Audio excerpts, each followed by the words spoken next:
It's Footy Prime. It's Thursday. Although it's not really Thursday, it's Wednesday. We're pre-taping this. But that's not for the audience to know. But now they do. Wink. So if we're dated at all, it's not our fault. But we're getting set for Whitecaps up against San Diego this Saturday. Dubs is here, Craig's here, Jimmy's here, I'm Sharms. We'll soon be joined by the midfield maestro, Sebastian Berhalter from Vancouver, who, we've been singing his praises for months this season. It's been a breakout campaign for him, hasn't it, really, guys? He's been such a huge part of that team. And maybe his signature match was last weekend against LAFC, just from the, I won't call it theatrics per se, but the passion he showed on the pitch. It was something to behold. It was a great performance by the entire team in crazy situation, given the red cards and what happened there. But we discussed that earlier this week. But yeah, Craig, this guy, he's 24. He's only 24. Yeah. Maybe a late bloomer, right? A late bloomer, which in football circles, I guess, isn't that uncommon. But what a year he's had. Yeah, no, he might be. He's certainly in the last couple of years, his rise has been incredible. Comes obviously from a footballing background. And he's done incredibly well. It's exciting times for him because the national team is now something that's a possibility, and he's now involved, it seems, with that, and he should be, and I would expect him to be part of that. And then with the excitement of Vancouver, club football, it's going so well for him. It couldn't be much better. Obviously, beating San Diego will make things better, but overall, it's exciting for him, and he deserves it because he's proving to be a top quality player. I know Jimmy loves him and loves his work rate and everything that he brings to the game. Love his style and his delivery. And yeah, I think any MLS team would be better for having him in the team. Jimmy, he's your favorite MLS footballer right now? Yeah, he's one of my favorites in the league, that's for sure. It's exactly what Craig said. I don't know his style off the pitch, but on the pitch, he's really good. Like the way that he plays. Yeah, I wonder what his style is off the pitch. He's got a YouTube show, right? The Breakaway. A couple of episodes on there. He does this cold dip, match day -1, and it's all about mindfulness and doing things you don't want to do. So getting up at 6:15 in the morning, right, Dubs? You didn't want to do that, and then you don't want to jump into a cold lake, but he does. Does he go in the ocean? What's that? What he does? Does he go in the ocean? Well, let's ask him. Your mic, is your mic working right, Jimmy? Yeah. Jimmy's mic never fucking works. Why does it sound like it's not working? That's all right. It is. Sorry, I like it. There's Sebastian Berhalter. Hey, welcome to the show, mate. What's up, guys? How you doing? Great. How are you? Great. How are you? Good. Doing good. Thank you. We're just talking about this cold dip you do, match day -1, and mindfulness and why. It started almost like a year and a half ago, and it was something that I was like, what am I doing? Like, when am I uncomfortable? And I was just like thinking about it. I was like, I don't feel like almost in a day sometimes I'm not even uncomfortable. I'm just going through things and it's fine. And then I saw some on David Goggins, to push yourself. And then one day I was like, all right, I'm just going to, why can't I just go in the ocean? He was doing it. I was like, why can't I do it? So then I did it. And then I did it a couple of times, all right, this kind of sucks. And then my buddy, Giuseppe Bovalina, started doing it with me. And then it just became our thing that every game day -1, he'd walk to my place, we'd walk to the water, do our thing, come back. So it just started with just trying to be a little bit more comfortable. Is there anything that you guys do as a team, as the Whitecaps? Because you guys have proven over the course of this season that you guys are mentality monsters. I mean, you look at that match last week, against you guys. I mean, you had to slay the dragon. That was LAFC. 3rd time's the charm. You were able to do it. But within 120 minutes in a penalty shootout, that was almost a microcosm of the season that you've lived. So is there something that you guys do as a team that serves to almost train you to exist in that discomfort? I mean, if going out counts, I guess. But honestly, I think it's just time. I think it's time. I think we've had so many guys that have been here for almost 4 years, so I think that just is us being together for so long and knowing each other so well that, no one is going to give up in this moment. And, we're just going to fight and give it all we got. Is it the ocean you dip in, or is it a lake? What is it? Like, it's connected to what is that called? You know what it's called? Is it Falls Creek? Yeah, Falls Creek. Yeah, I don't even know what it is. Yeah, I lived by there for a couple of years when the national team was based out in Vancouver, so our apartments weren't too far away from there. Yeah. Isn't it polluted? Super. I get that every time. Super polluted. Yeah, haven't got sick yet, and all the water. Yeah. Be honest though, you've tried to recruit other members to do it, right? And they've said, "Fuck that." Pretty much along those. Yeah, pretty much. Yeah. I would have been that guy. I would have been like, no. Yeah. You guys fill your boots. Yeah. In the bathtub. You're right. So you guys are heading down to San Diego, I believe, on Friday. And we were talking just before you came on, and the different surfaces that you play on, and we're now going down to play on a hybrid Bermuda pitch compared to an artificial, different grasses that you play on. Do you find that there's a challenge there with the team and yourself personally when you're playing on different surfaces? Not really. I think it's just something that it's just something you can't control. So there's not something that. It's the same as for the other team, and you can't control it. So for me, there's not something to get worked up about or let it get into anything I do. It's just it is what it is. Mm-hmm. Sebastian, you're one of my favorite players in the league. I love watching you. Love watching the way that you play, your relationship with Kuas, even with VT when he was there. I'm looking at your career, and you were at Columbus, then you were on loan to Austin. And I'm a firm believer that every footballer needs to find a home where you're comfortable and you start to really enjoy your football. What is it about Vancouver, the city and the club, where all of a sudden now you're just flourishing and playing a fantastic brand of football? Yeah, I think it starts with, them believing in me, and me feeling that. Again, there's no reason for them to trade for me. I barely even played. Really almost nothing to show as a professional soccer player yet. Just proved myself. We did win the MLS Cup the first year, but didn't, have an impact really. And so I think it started with that belief, and then, just having almost just them welcoming me, comforting me and just nurturing it, and being like, okay, you're not going to play right away, just keep working. And for me, it was just every day was just, okay, I'm just going to try to keep getting better, and, take one day and stack it on top of the next. So it just created an environment that, let me grow and let me improve and just to keep getting better and better. You cost, I think, $50,000 in allocation. I think that was the trade. I mean, it's one of the great steals in recent MLS history. It seems like you spoke about this on YouTube on the breakaway about how there was a time where you didn't think you were good enough. You looked around and you thought, I'm the worst player on the pitch right now. When was that moment then it clicked? Or did you always have the confidence?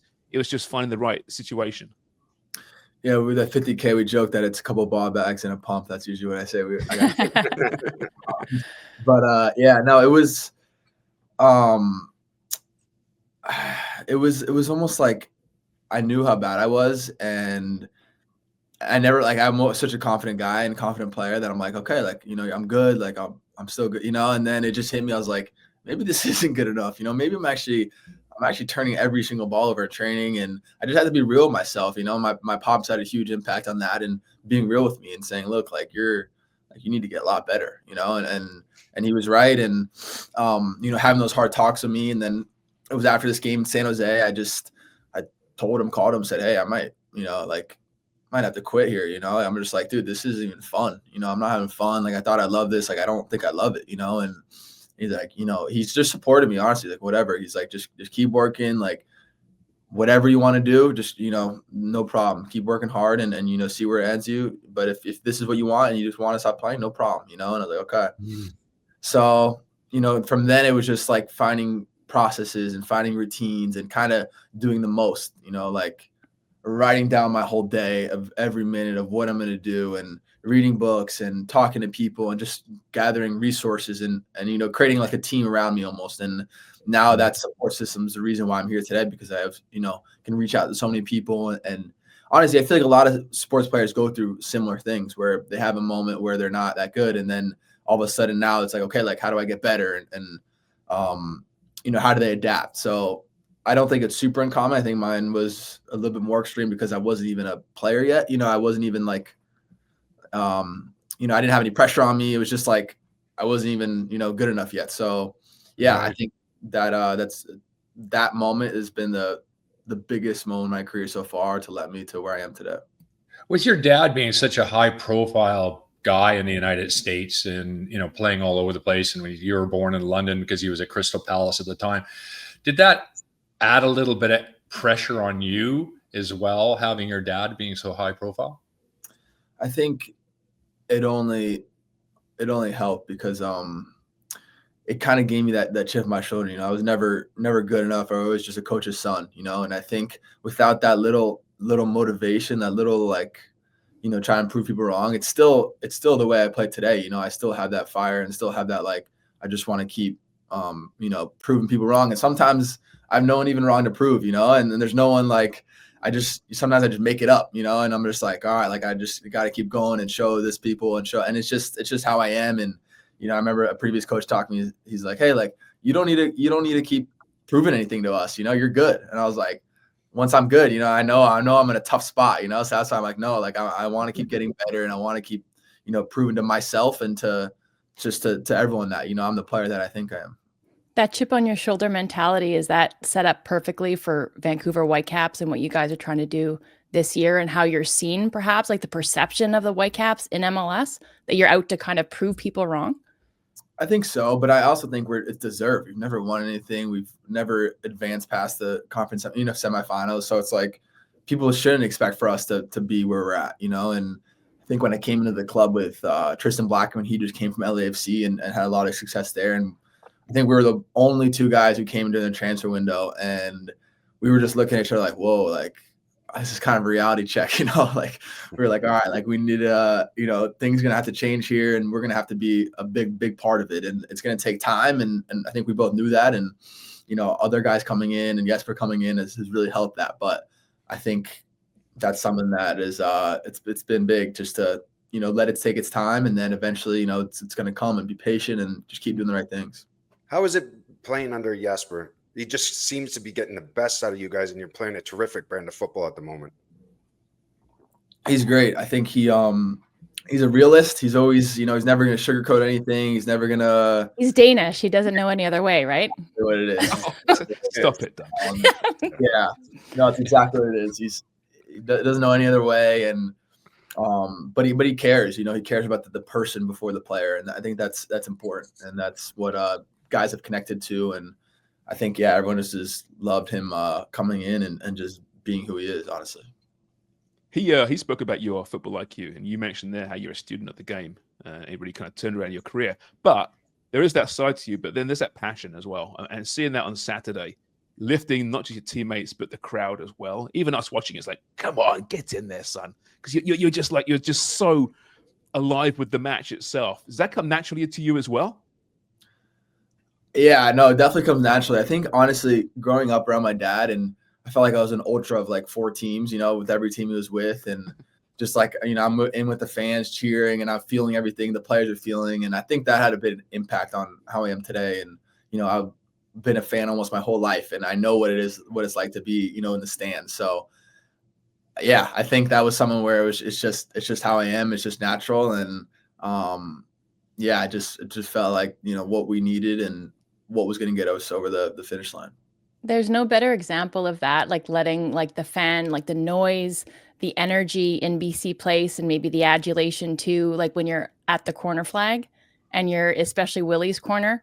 So I'm sure you're well aware of the lore there, but I wanted to ask you, your dead balls, obviously, whether it's for the US men's national team or the Whitecaps, you're just brilliant on these set pieces. But you have a drink and you take a pause. It might be a little bit performative, but I love it. And then you spray the ball. So is that part of the routine? Is that just something you do instinctively, or is that deliberate? She stole my question. That was my question. No, that's my fucking question, Jimmy. Get out of here. Nice, you caught on that. So that's something I started doing I want to say 4 months ago. And the drink is just whatever. I'm just tired. But the ball, I might be making this up, but I basically spray it because first it's consistent. So anytime I take a corner, if the ball's always wet, it's always wet. You know, sometimes field's drier than another field or more wet, and you just don't know how it's going to come off your foot. I feel like when the ball's dry, there's more traction. So if I hit it a certain way, the ball can just fly on me, you know, and I try to prevent that. So when I put water on it, I can really hit the ball hard and then have it spinning and not move as much, not have it, you know, fly over or you know, for me, I know that if I hit it in a certain spot and I can really whip it, it's just going to spin more. You know, it's not going to sail across the whole 18. So yeah, that's the thought with that. I don't know if it actually works, but it's just now my routine. So. Well, it maybe helped Lloris to spill that rebound off of Müller's header. That's exactly. I was going to say, if a goalkeeper, I wouldn't be happy about that. I've been using a dry ball, and then all of a sudden, there's like this could come in wet. Like it's just different. Certainly play with your head a little bit for sure. Yeah, no, and even for the guys attacking, I think it's just more of like a flick. You know, I don't think it. Yeah, I think it's the same thing. Like when it's dry, it kind of like will stick to your head more, and it has to be more precise. You know, I think if you're just wet, you can just kind of guide it on. It's going to be all these kids around Vancouver now, right? Spraying the ball. And their coach is saying, "What are you doing?" Saying, "Well, Sebastian does it." so I mean, post-match on Saturday on the Apple interview, great interview, but you were almost speechless. You were just, you couldn't really believe what had happened. Does it all kind of make sense now, having watched tape, you know? Are you more comfortable with just the theater of that whole night? Yeah, it makes perfect sense winning 9-11. You know, that makes a lot of sense. It was crazy, right? It was just one of those moments, I suppose. And to get through it the way you did. What was it like post-match in that room? Because, you know, I watched Thomas Müller post, you know, he's pumping his fist, but almost to say, we've done nothing yet. We've got to the next phase. Was that what it's like? You know, 100%. Yeah, there's some celebration, but you're all looking forward now to that next match. Yeah, 100%. I mean, Ryan Gold had a kid the day before, so I think we were celebrating that, and everyone, you know, started. I didn't even know that. Name, yeah. So that was, that was 2 days, but no, it wasn't. You know, we still have 2 more games. You know, and that's a conference semifinal. Again, it was dramatic and a lot of emotion involved in the game, especially against LAFC. But we know that we still have 2 more games, so it's not. It's not something that we're going crazy about, like you guys said. Tell me, how exciting is it? So, go ahead, Jimmy. No, I was going to ask you how exciting. Don't. No, I was going to say, tell us what it's like for you as a midfielder alongside Kubis, and you got Thomas dropping into that hole. Just what it must be surreal for you at times as well. Just thinking, look, I'm playing with Thomas Müller here on this pitch, one of the best players in world football. How has that been for you? I think it's the best thing that he is not surreal, you know, because he doesn't make it surreal. He makes it like he's one of the guys, and it's just Thomas, you know, and you don't think about all the trophies and whatever 30, however many trophies he's won in World Cup and Champions League, you know, he's your teammate, you know, and he makes it like that. And he doesn't want to be more than your teammate, you know, and he just wants to be winning games and helping. And you know, if we have to have a go at him or someone has to say something, it's like he understands it. You know, he's not like freaking out about it. It's not like, oh, I'm bigger than you. Like he's totally just he wants to be one of the guys. And I think that's the best part about him. Yeah, Thomas, pull your finger out of your ass. Any chance of you tracking back? Yeah. No, listen, it's been a great story though. It really has. We're thoroughly enjoying it. You know, it's the biggest story in Canadian sports right now. It really is. So listen, great stuff so far. We can't wait till Saturday against San Diego. It's going to be something pretty special. So thanks so much for your time, Sebastian, and good luck this weekend. Thank you, guys. Appreciate it. Thanks for having me. Thanks a lot. Best of luck. All the best. Thanks, Sebastian. Awesome. Thank you. That is Sebastian Berhalter of the Vancouver Whitecaps. Another amenable athlete. I guess the media training helps to a certain point, right? They're comfortable in front of the camera. But he's got a personality as well. The Whitecaps, they're in good shape for a while. Yeah, okay, Thomas Müller's, in his mid-30s, but you got the likes of Sebastien there, 24. I thought he was older than that for some reason.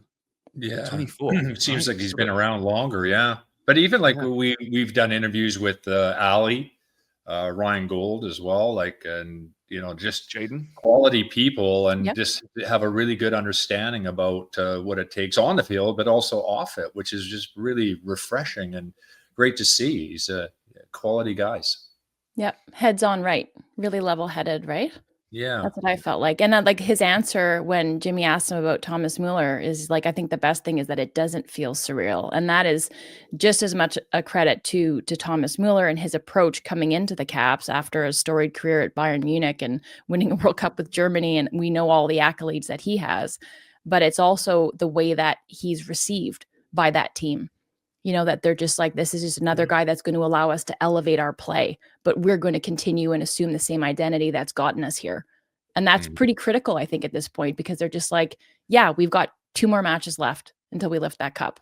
And that's what you said it this morning, Sharms, team of destiny. And like, yeah, it's played, it's cliched, all that sort of thing, but it's kind of what it feels like from the outside looking in anyway, when you're talking about the Caps. Mm-hmm. It's so true, right? It goes both ways, doesn't it? You know, you bring the superstar in who's got to adapt, you know, perhaps realize, okay, I'm not playing in the Bundesliga anymore. But it does take the players in that room to realize, okay, he's just one of us. He's a human being. I wonder if that happens in Miami. Do you think it happens in Miami? Wonder, like, and nothing against Messi, but I wonder if that happens in Miami. Messi's not one to backtrack.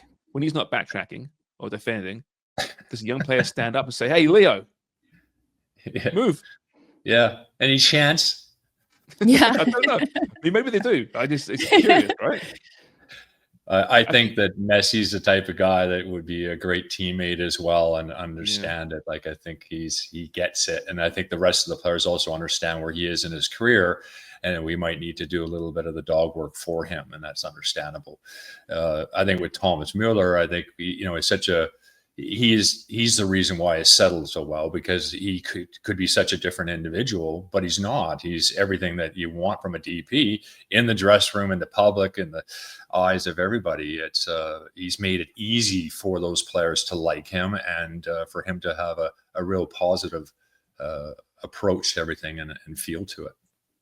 Who was it I read this week? It may be a musician, and they found themselves. Oh, it may be Ed Sheeran. There was Ed Sheeran. I forget now. Anyway, they found themselves in Miami and in a corridor with Messi, and he was like, "Wow, it's Leo Messi, big football fan." And he just started talking to him for 5 minutes. 5 minutes talking to Leo Messi, until one of Messi's handlers came over and said, "He doesn't speak a word of English." I forget who it was. Like, oh, what a nice guy! What a great listener. Nice, exactly. Nodding. Nodding. I love that. I don't remember who it was. I think it was maybe Ed Sheeran, but I could be completely wrong there. All right. Anything else you want to touch on for the Caps ahead of tomorrow we're going to talk to Asa some more and get you set up for the match. Anything else you want to talk about before we say farewell? No, but I think what we're onto when we're talking about Messi and Müller, it's that aura, right? And they assume it in very different ways, and the language and accessibility to them might have something to do with it. But we didn't get a chance to dig into it with Sebastian. But I think what you've seen is evolution from like being a peripheral fringe player when the Crew won the cup and kind of MLS's back in 2020, and then his loan spell, and then to the Caps, is not only a player kind of growing before our eyes, but it's the leadership as well that he's assumed over the course of that, and like under Sartini and now under Sorensen, and then even like over the course of this season with the myriad of injuries that the team has had, and how he's continued, like he's been a key cog. He's been kind of the consistent piece in the middle of the park with Kubas, right? I mean, and everything has changed around them. I mean, there's been more guys there, and we all know the names in the Caps that have lent a hand this year. And it's been, I think, a season where it's been success by committee.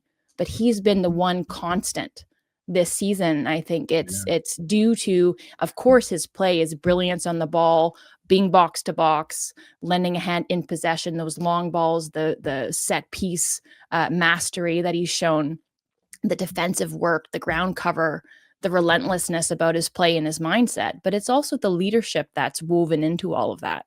And I think he needs to get more credit for that. Yeah, we didn't get into his international year. Yeah. Which, January didn't make the camp. But after that was one of the most consistent figures for the US men's national team. And what that means for a potential World Cup. I mean, I'm assuming he'll make the squad at the very least. Maybe he's got to make a key component, right? I mean, we've been saying he's the best midfielder in MLS, arguably. And for me, that makes the squad for sure. He's been really important. What that means, and I think a guy like Pochettino would love We lost Craig. We'd love to have him on the squad. I agree, Craig Forrest. Yes, we lost you. There, you're back now, Craig. We lost you. There you are. Yeah, I just say that Pochettino would love that type of profile, and when he's at his best, I don't think that he wouldn't be part of the U.S. team. I would be shocked.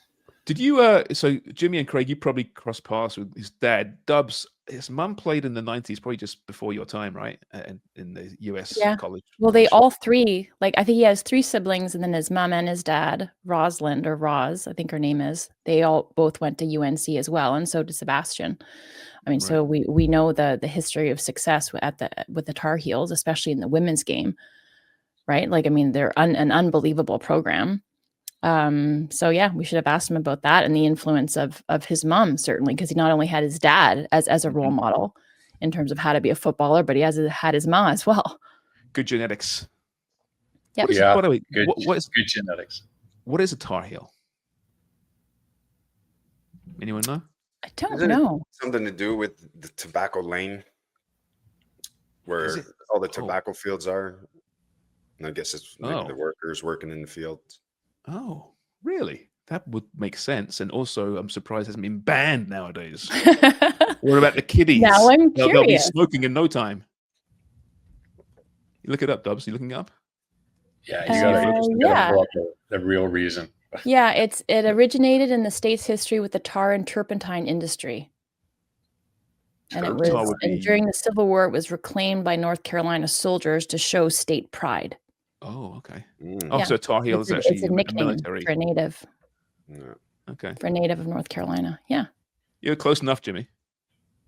It made sense. Yeah. Okay. Well, listen, that's a Footy Prime. Thanks to the Caps once again. And Sebastian Berhalter. We will preview the match in some depth tomorrow on Footy Prime with Asa Rahman. So until then, everyone, thank you for listening. Chat later.